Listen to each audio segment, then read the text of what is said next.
Hello friends, સ્વાગત છે તમારું મારા નવા વિડીયોમાં। આજે આપણે ડ્રેસનું સ્ટિચિંગ શીખીશું।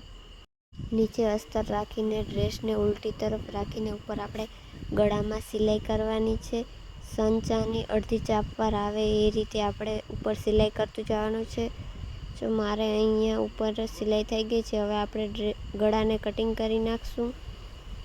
ત્યારબાદ અડધા ચાપ પર આપણે સિલાઈ રાખવાની છે એમાં થોડા કટ કરી નાખશું તાકી આપણું ગળું આસાનીથી ઉલટી તરફ પલટી જાય। જો આ રીતે જો સરખું થાય નહીં તો તમે ઉપર પ્રેસ પણ લગાવી શકો। મારે અહીંયા સરખું પલટી ગયું છે તો હું એની ઉપર ધારની સિલાઈ દઈ દઉં છું। જો ફ્રેન્ડ્સ, આ રીતે સિલાઈ કરીને આપણું ગળું તૈયાર થઈ ગયું છે। એ જ પ્રોસેસ આપણે પાછળના ભાગમાં પણ એવી જ રીતે કરવાનું છે। નીચે અસ્તર રાખીને ઉપર ડ્રેસને ઉલટી તરફ રાખીને આપણે અડધી ચાપ પર સિલાઈ કરવાની છે। આ રીતે આમાં ચોરસ નેક છે એટલે આસાનીથી આ પલટી જશે આપણે આ ગળું। પછી એમાં થોડા કટ મારીને પછી આપણે ગળાને પલટાવી નાખવાનું છે। ત્યારબાદ એની ઉપર ધારની સિલાઈ મારી દેવાની છે ગળા ઉપર। આ રીતે સરસ ફિનિશિંગ વાળું ગળું આપણે તૈયાર કરવાનું છે। એ રીતે મારે અહીંયા ગળું કમ્પ્લીટ થઈ ગયું છે। ત્યારબાદ સાઈડમાં આપણે અસ્તર જોઈન્ટ કરી નાખવાનું છે।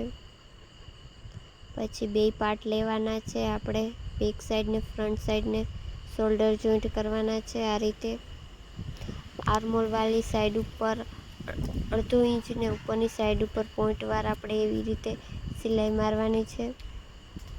આ રીતે પાકી સિલાઈ મારીને આપણે સ્લીવ ચોટાડ્યા પહેલાં આપણે ચેક કરવાનું છે આપણે આર્મહોલ વાળી સાઈડમાં બરાબર આવે છે કે નહીં। ત્યારબાદ સ્લીવનું કટિંગ કરવાનું છે। કાપડને ફોલ્ડ કરીને 6 ઇંચની આપણે મોરી તૈયાર કરવાની છે। મોરીમાં આપણે સલવારની પટ્ટી લગાડવાની છે। 1.5 ઇંચની આપણે અહીંયા એવી પટ્ટી લીધી છે। પટ્ટીને સવરી રાખીને આપણે એની ઉપર સિલાઈ કરવાની છે। 1/2 ઇંચ એવી સિલાઈ કરવાની છે। પછી એને પલટી કરીને પાછી એક સિલાઈ કરવાની છે। ત્યારબાદ એને ફોલ્ડ કરીને 1/2 ઇંચ જેવી ઉપર રહીએ એ રીતે પટ્ટી આપણે તૈયાર કરવાની છે। એની ઉપર પણ આપણે 2 ઓર સિલાઈ કરવાની છે। જો ફ્રેન્ડ્સ, આ રીતે મોરીમાં સરસ એવી ડિઝાઇન તૈયાર થઈ ગઈ છે પટ્ટીની। આવી જ રીતે બીજી સ્લીવમાં પણ આપણે સેમ જ પ્રોસેસ કરવાની છે। ત્યારબાદ આપણે 2 સ્લીવ લેવાની છે। બેને સરખી રાખીને આપણે સ્લીવનું કટિંગ કરવાનું છે। સ્લીવને આપણે 4 ફોલ્ડ કરી નાખવાની છે। સ્લીવની તૈયાર લંબાઈ છે 11 ઇંચ। આ રીતે 11 ઇંચે માર્ક કરવાનું છે। પછી નીચે આર્મહોલ વાળી સાઈડમાં 1.5 ઇંચ અને ઉપર પૂણા 2 ઇંચ જેવું કરીને આપણે એવું ફિશ કટનો શેપ દેવાનો છે। ત્યારબાદ સ્લીવને કટિંગ કરી નાખવાની છે। એ રીતે આગળના પાર્ટમાં પણ એવી જ રીતે સ્લીવનું કટિંગ કરી નાખવાનું છે। ત્યારબાદ ડ્રેસને નીચે રાખીને ઉપર આપણે સ્લીવ લગાવવાની છે।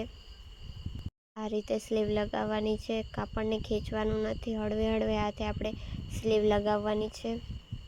સેમ એવી જ રીતે ઓલી સ્લીવ પણ એવી જ રીતે લગાવવાની છે।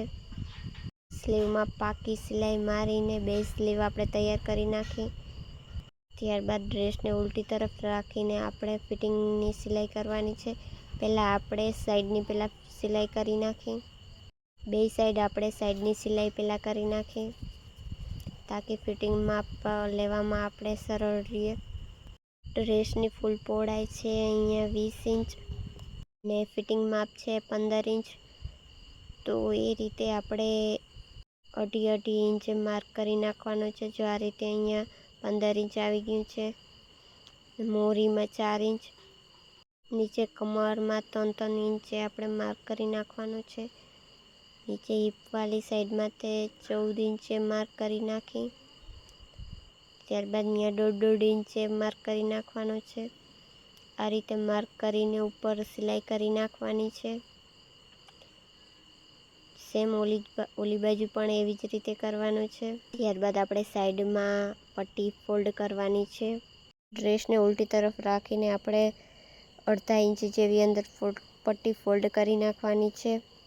આ રીતે અહીંયા આપણે ચોકનો શેપ દેવાનો છે. કાપડને બહુ ખેંચવાનું નથી, એ રીતે પાકી સિલાઈ મારીને આપણે આ રીતે ચોક તૈયાર કરી નાખ્યો છે. ઓલી બાજુ પણ સેમ આવી જ રીતે કરવાનું છે. ત્યારબાદ નીચે આપણે પટ્ટી ફોલ્ડ કરવાની છે. પટ્ટીને બહુ ખેંચવાની નથી, નહીંતર પટ્ટી વધઘટ થઈ શકે. નીચે પણ એવી જ રીતે અડધા ઇંચ જેવી અંદર પટ્ટી ફોલ્ડ કરીને ઉપર સિલાઈ કરી નાખવાની છે. આ રીતે સરસ મજાનો ડ્રેસ આપણો તૈયાર થઈ ગયો છે. તો તમને આ વિડીયો કેવો લાગ્યો પ્લીઝ કોમેન્ટ કરજો. વિડીયોને લાઇક, શેર એન્ડ સબસ્ક્રાઈબ કરજો.